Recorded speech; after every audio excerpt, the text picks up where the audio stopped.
jóvenes de cuarto de secundaria. Vamos a seguir trabajando con lo que son las progresiones aritméticas. ¿Sí? Aquí tenemos los nombres de los datos que necesitamos. Último término, primer término, número de términos, diferencia o razón y la suma de términos. ¿Sí? Bien, lo primero que vamos a hacer ahora es sacar los datos. ¿Ya? Vamos a sacar los datos.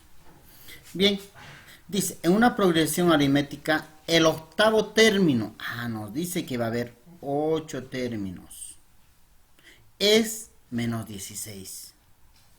Menos 16, que es el último término. ¿Sí?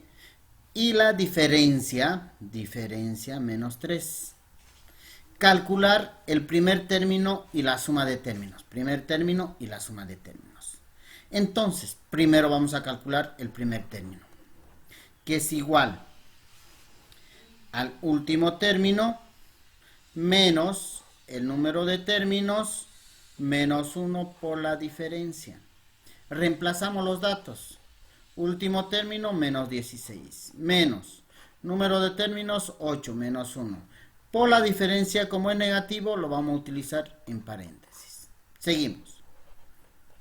Menos 16 menos, trabajamos aquí adentro, me va a dar 7 por menos 3. Ahora vamos a multiplicar menos 16. Menos por más, menos. Por este menos, más. 7 por 3, 21. Y aquí, si no diferentes, se van a restar, me va a dar 5. Ese es el primer término. 5. Me falta la suma de términos. ¿Sí? Vamos a trabajar hoy la suma de términos.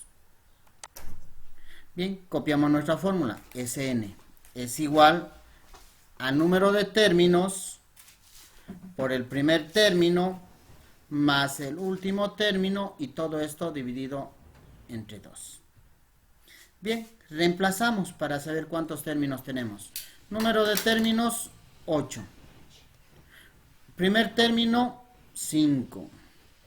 Más el último término más, pero aquí es negativo, entonces vamos a decir que es menos 16.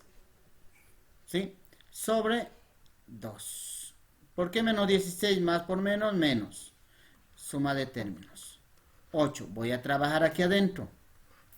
Si no diferentes se restan, me va a dar 11. Entre 2. ¿Puedo simplificar esto antes de multiplicar? Entonces voy a tener la suma de términos 44. Aquí voy a colocar 44. ¿Sí? Eso sería en el primer problema.